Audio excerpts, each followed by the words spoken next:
Call 911 quick, what's happening? Oh no! On the verge of tears, panicking right in front of me, is the woman who has long held the #1 spot in my personal most disliked list and has just been promoted to my Hall of Infamy, my dreaded mother-in-law. Just for reference, the runner-up is the brown intruder that takes up residence in my home every summer without any invitation.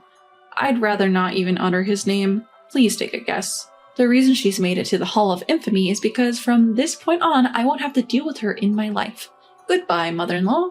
My name is Michelle, 29-year-old office worker.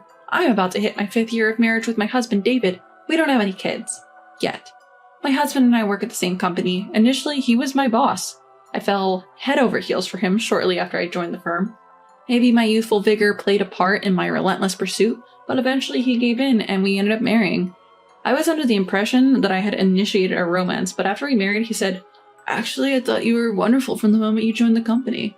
I remember how happy I was to hear this, laughing at his post-marriage confession. David is somewhat cool, or to put it another way, he seldom shows his emotions. But that doesn't mean he's cold. Quite the contrary, he's extremely emotional. When we went to see a tearjerker that was the talk of the town, David started crying heavily quite early into the film.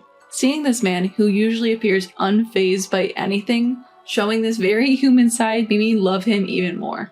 Our gears seemed to mesh well, and though we'd been married for a while, we led a peaceful life without any major fights. Then, an event occurred that threatened our tranquil existence. It started with a phone call. "Hello, Michelle. My daughter's going on a long business trip. I'll be lonely, so let's get along well. Well, you haven't done much as a daughter-in-law anyway, so it's about time." What an annoyingly sarcastic message to receive after a long time of no contact. The caller was my mother-in-law, my husband's mother. From the moment we got married, she and I had never really gotten along. David knew this and told me I didn't have to try to get along with her if it was difficult. Of course, as a married woman, I wanted to be on good terms with my mother-in-law. But something unforgivable happened during our first Christmas gathering after the wedding. Before marrying David, I'd always lived at my parents' home, and regrettably, I wasn't good at cooking, relying too much on my family. When I made a fried egg, it was charred black. Once I moved out, I really appreciated my mother. When I tried to help with the cooking at the Christmas gathering, it didn't go well. "Oh, Michelle, how long are you going to spend peeling? You're really inconveniencing us." "I'm sorry, I'm not very good at cooking." "Huh? You can't cook? That's ridiculous.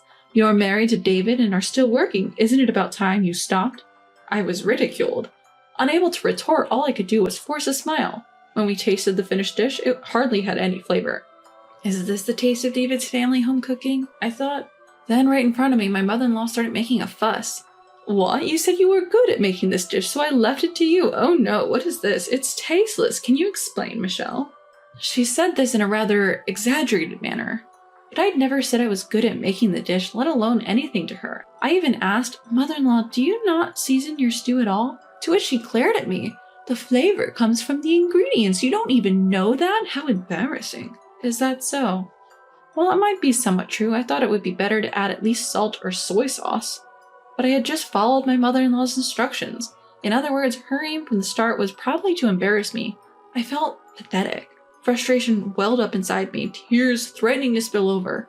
Is this what they call mother-in-law bullying? Will this go on forever? Such were my thoughts. Just then, my husband David suddenly stood up, took my hand, and headed towards the entrance.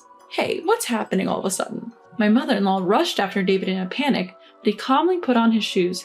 "Is it fun to start Christmas dinner with such a pointless argument?" he said to his mother, and then he forcefully shut the front door with me in tow. Throughout the ride home, David's phone kept ringing. Presumably, it was my mother-in-law. Seeing that David showed no intention of answering, I asked him, "The call, isn't it from your mom? Aren't you going to answer?" "She's always been like this. She loves belittling people, and that's why she got divorced from my father." David murmured, his gaze fixed ahead, his tone laced with sadness. When my mother-in-law realized David wasn't answering, she started calling me. David said it was fine to ignore her, so I did. Once she realized we had no intention of forgiving her, the calls from my mother-in-law ceased. After that, we didn't hear from her. However, we did receive a message from David's older sister who had been at the same gathering. My husband has one sister. She is a lot like David, not much for expressing her emotion. She isn't married yet, but I heard she has a fiancé. When I first met her, I greeted her and got a curt reply. "Oh, hello, I'm David's sister." When I expressed to David that your sister might not approve of our marriage, he just laughed. No, it's the opposite. She was thrilled to have a sister. She's just shy around new people. Trust me, she was glad to talk to you today. That's what he told me. Her message read, Michelle, I'm sorry about Mom today. Even though you say you know nothing about cooking, I believe in you. She promised me that she who lives with their mother-in-law would take responsibility and handle the trouble so you can rest easy. From that point on, we never visited David's family home, and of course, we stopped communicating with my mother-in-law. That mother-in-law contacted me for the first time in years, and this was the reason. She hadn't changed a bit. Strangely, I found that refreshing. David's sister is a high-powered career woman who often travels for work, and her next trip was going to last 6 months. My mother-in-law, who hates being alone, couldn't bear it. David had told me she had no close friends because of her terrible personality. Well, we live close to David's family home, but we've had no interaction with them. So it's fine to just keep things as they are. That's how I felt, at least. Then one weekend, while David and I were enjoying a leisurely day, the doorbell rang unexpectedly. Wondering who it could be, I checked the monitor and was taken aback. There, on the screen, was my mother-in-law, whom I hadn't seen in years. Hey, your mom is here. What? My husband, David, also looked very surprised, so it seemed he hadn't given her our address. Open up, quickly. As she started making a racket outside, considering the nuisance to our neighbors, we reluctantly let her in. Marching inside, my mother-in-law commented, This is my first time here, but the furniture is so plain and dreary. Is this your taste, Michelle? David and I both prefer simple things and have carefully chosen our interior. It may seem plain to some, but we like it. For me, David's parents' house with its clashing reds and blues is dizzying and exhausting. However, this is a matter of personal preference, and it's not about who is right or wrong. So it's not common to voice such opinions out loud. But my mother-in-law is far from common. She is the type to openly speak her mind. Why did you come here? If you came to say such things, could you please leave? When David spoke coldly, my mother-in-law momentarily grimaced, then she turned to me and suddenly prostrated herself. Michelle, I'm sorry about that time. It seems I misunderstood something and caused you distress. I couldn't immediately trust her, but when I said, I'm sorry too, she smirked for a moment, but then took my hand and suggested that we should get along better from now on. I was also pleased to be recognized by her, as I didn't want to be disliked. She proposed to David and me that we should have dinner together on the weekends. David made a worried face and asked me, Are you okay? But I was tired of running away, so I agreed to her proposal. I'll prepare everything, so don't worry about anything and just come and eat. With that, she cheerfully went home. If something happens again, let me know right away. If anything happens again, we'll cut ties completely. David's words alone were reassuring to me. We headed to David's parents' house that weekend. The in-laws' house, which I hadn't seen in years, was just as it was, but remembering what had happened made me feel a bit sick. As we entered the house, my mother-in-law greeted us cheerfully. On the table were David's favorite steak and salad. And then, in a small dish, oh no, stew. Just like that day, stew was served. This time, they were lightly colored. Come on, eat up. Eating alone isn't fun, so I got excited and made too much. Bracing for something to happen, but nothing seemed off, I took her word and started eating. As I ate, my mother-in-law watched me with a smirk. After I finished eating, she seemed unhappy. Seeing her like that, I thought, serves you right. Once back home, I immediately ran to the toilet. David was worried, asking what was wrong. Are you okay? Should we go to the hospital? He offered, but after taking some stomach medicine and lying down for a while, I felt better. I still felt a little unwell the next morning, so I took the day off from work. I'm sure it was because of that. That's what I thought. However, since I couldn't confirm that my illness was due to my mother-in-law's cooking, I didn't discuss it with David. After all, it wouldn't feel good to see or hear about his mother, who was supposed to be on my side, doing something as petty as harassing me. I decided to discuss it after I had solid evidence. I would come to regret this decision. The following weekend, we were invited by my mother-in-law again and headed to the in-laws' house. The menu for the day was roasted pork, and almost mockingly, there was stew in the small dish again. That day too, my mother-in-law stared at me as I ate. Once again, she watched me, my face unchanging with a bored look. Just like the previous week, I felt ill on the way home and ended up vomiting in the car. David, sensing something serious was amiss, immediately took me to an emergency clinic. The diagnosis was food poisoning. Did you eat anything spoiled? Without hesitation, I replied yes. Fortunately, my condition didn't worsen and I recovered by the next day. Of course, I discussed the situation with David. In fact, I told him I suspected that my mother-in-law had used spoiled ingredients in the dishes she served me. The first time I tasted the steak, I noticed an unpleasant taste the moment I took the first bite. The inside was nearly the color of raw meat. The fact that David didn't say anything made it clear that my mother-in-law had intentionally tampered with my portion. The vegetables in the stew were also nearly raw, barely cooked. Even the bread tastes stale, while David and my mother-in-law had fresh baked bread. My soup was the only one without any ingredients. The roasted pork from the other day was the same. When I flipped the meat, I could see that it was hardly cooked. Despite all this, I finished my meal entirely out of stubbornness. Seeing my mother-in-law's frustrated face as I remained unfazed, I felt a bit relieved. However, David was pretty mad at me for keeping quiet about it. The next day on his way back from work, David said he would talk to his mother and headed for their house. As expected, my mother-in-law played dumb, but David was not one to let it slide. He reportedly told her, "We are cutting ties. Don't contact us again." My mother-in-law hadn't anticipated being cut off and resisted, but David's resolve did not waver. Seeing David like this, she finally gave in and agreed to his terms, but only after proposing one condition of her own. "And what's that condition?" I asked. "It turns out my sister is getting married. She wants to introduce her fiancé and asked us to have a meal together one last time." "I don't think she'll do anything strange in front of the fiancé. Of course, if you're not comfortable, Michelle, I can go alone," he assured me. I had no desire to visit the in-laws' house ever again, but I had always received help from David's sister and I thought they wouldn't do anything strange in front of the fiancé. Deciding this would be the last time, I agreed to attend. A few days later, I received a call from my mother-in-law. Honestly, I was hesitant to pick it up, but curiosity about what she would say got the better of me and I answered the phone. "Hello?" "I'm sorry, I didn't expect you to answer. It's about the dinner at our house." "Yes, what is it?" I replied impassively. My mother-in-law seemed a bit displeased, but it was I who had the right to be angry. By the time I picked up the phone, there was not a single apology for what had happened. In the end, it seemed like a light matter to my mother-in-law. I thought I could never forgive her. "It turns out my daughter's fiancé has many allergies. I've never thought about it before, but I wondered about you two. You know, with the meal preparation and all," she stated. Upon hearing this, I said, "Is that so? We watched a program about allergy tests on TV last year and decided to take them. Turns out, we found out we're allergic to shellfish. It's surprising. It can manifest even in adults." Hearing this, my mother-in-law's voice noticeably brightened, even over the phone. "Oh, is that so? I'll be careful on that day then, so don't worry." With that, she abruptly hung up. That night, I reported to David about the call from my mother-in-law. And then, when I told her about our allergy, she just hung up right away. David listened quietly to my story. The following month, the day of the meal at my in-laws' house arrived. Upon arriving, I saw my mother-in-law in the kitchen. Thinking I should help out like a proper daughter-in-law, at least for the last time, I offered to assist her. "Don't come in here." We were taken aback by my mother-in-law's unusually loud voice. "All right, just consider yourselves guests today, since it's the last time," my mother-in-law insisted. We decided to take her up on the offer, wondering if it was her way of showing remorse. Just as the meal was ready, my sister-in-law texted my mother-in-law. "Readingly, start without me." Given the time, we decided to begin eating. The food looked normal. As I hesitantly started eating, my mother-in-law laughed and said, "Do you think I did something again? You're a wicked woman, Michelle. Was the food poisoning really my fault?" She was still on about that when David glared at her. "If you want to talk like that, we can leave right now." Whether she was frightened or not, my mother-in-law fell silent.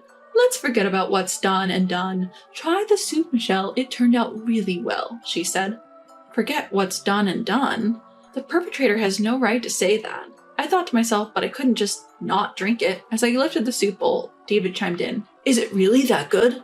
Let me try," and took the bowl from me. Wait, that's meant for Michelle," my mother-in-law shouted, but it was too late. Ugh. David suddenly looked in pain and collapsed. My mother-in-law was panicking. "Call an ambulance, hurry! Why?" She tried calling out to him, but he was unresponsive. My mother-in-law was on the brink of tears from the panic. As I watched her, I asked, "What's in the soup?" It looked like normal vegetable soup. "Shut up, that's not important right now," she retorted. "I'm the one who will accompany him to the hospital. I need to tell them what he ate, so what's in the soup?" "It's just normal vegetable soup." "Isn't it? You probably already know, but the person with the shellfish allergy is David, not me." Unable to bluff any longer, my mother-in-law admitted, "It's a vegetable soup with the broth made from shrimp and crab. I don't understand how this happened. I made it for you." "So it would have been fine if it was me?" "Of course, you even lied about having a shellfish allergy. If something happens to my son, I won't forgive you." My mother-in-law, who had brazenly shifted the blame onto me, declared this while glaring at me. I had never once said that I had an allergy. It was all just her jumping to conclusions. "If you understand, call the ambulance." "No need to." A low voice resounded, and David, who had been in pain, slowly got up. "I didn't drink the soup. I wanted to see your reaction. I didn't think it would turn out like this, though." In fact, David was the one who proposed this plan. When we first addressed my mother-in-law, David and I noticed something. My mother-in-law didn't realize, but we could clearly see the shrimp and crab that had likely been used for the broth. I looked at the food laid out on the table. There was no trace of shrimp or crab anywhere. We thought that it must be the soup and exchanged glances. Of course, David didn't touch his soup at all. If nothing happens today, I was considering reconnecting as Michelle suggested, but you. I didn't know how serious an allergy could be, she claimed. That's not possible. Seeing her panic when David started to suffer, it was clear that ignorance was no excuse. The fact that she looked at David and thought it might be an allergic reaction was proof enough. Did you really do this thinking Michelle was allergic? I can't believe it. Never show your face to us again. When David said that, my mother-in-law snapped back, Fine, do as you wish. And to have a daughter-in-law who can't cook, it's embarrassing. I have my daughter. I'll rely on her for the rest of my life. I don't need you. And with that, she started laughing hysterically. Are you kidding me? Give us a break. Simultaneously, with that voice, the door of the next room opened. Standing there was my sister-in-law. My mother-in-law was surprised, her eyes wide open. Actually, we had told my sister-in-law everything. She thought it was something her mother would do, and depending on the outcome, she said she would cut ties too. The dinner with her fiancé was also a lie made up by David and my sister-in-law. She had sneaked back home while my mother-in-law was cooking and hid. I saw everything and I heard it all. Was this how you were planning to torment my fiancé if he didn't meet your standards? I would never do something so terrible. My mother-in-law claimed, but David shouted back, That's exactly what you've done. Recognize that you're the one in the wrong. This left my mother-in-law utterly deflated. Anyway, pack up and leave by the end of this month. Since Dad's divorce, I've been paying the rent and the property is in my name. What? Even if you try to stay, it's useless. I'm canceling the lease at the end of this month. My sister-in-law really was getting married and had decided on a new home, and that destination was Singapore. There was no way to follow. The responsible sister-in-law had been looking after her useless mother-in-law who showed no signs of wanting to work after the divorce. Although my sister-in-law was fed up, she had told her fiancé and was still planning on living together. But she could not live with her mother who might threaten her precious fiancé's life. Her act, which disregarded life even if it was an attempt, was enough to anger my sister-in-law. It would be too late if something happened. That's what my mother-in-law had done.